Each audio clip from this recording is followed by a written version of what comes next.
L'objectif pédagogique de cette leçon, c'est de vous montrer les raccourcis clavier les plus incontournables dans Word. Je profite de l'occasion de vous expliquer le symbole paragraphe et le symbole ligne. Pour activer le symbole paragraphe, je vais dans l'onglet Accueil, groupe paragraphe et je clique sur paragraphe ou caractère non imprimable. C'est comme un P renversé. Pour le symbole ligne, c'est une flèche renversée. Alors, je rentre dans le vif du sujet pour les différents raccourcis clavier. Je commence par CTRL-C. Je sélectionne l'élément en question. Je reste appuyé sur la touche CTRL plus la touche C. Copie l'élément sélectionné, je me positionne à un endroit, toujours sur mon raccourci clavier pour coller l'élément sélectionné. Je reste enfoncé la touche CTRL plus V, donc ça colle l'élément en question.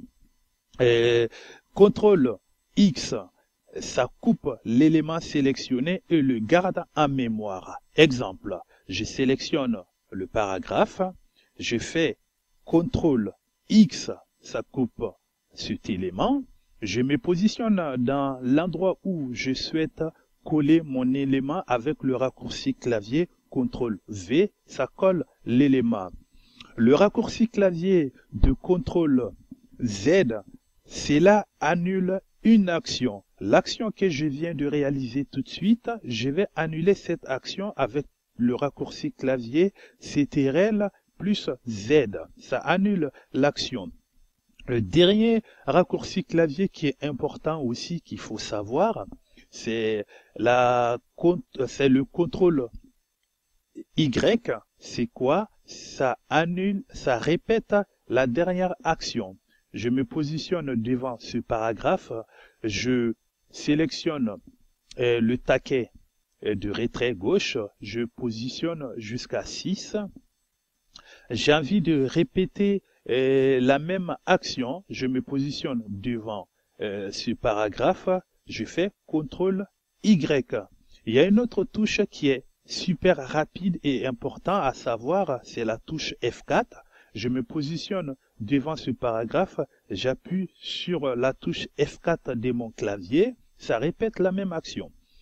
Dernière chose à savoir aussi, c'est le raccourci clavier CTRL A qui sélectionne tous les éléments du document. Je me positionne n'importe où dans le document, je clique, CTRL A, sélectionne tout.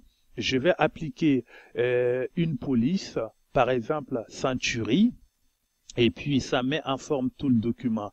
J'ai plus envie d'appliquer la police Century, je fais CTRL Z, ça annule la dernière action. Cette leçon est à présent terminée. Si vous souhaitez regarder cette vidéo en Bambara, Malinké, Djoula, cliquez ci-dessous.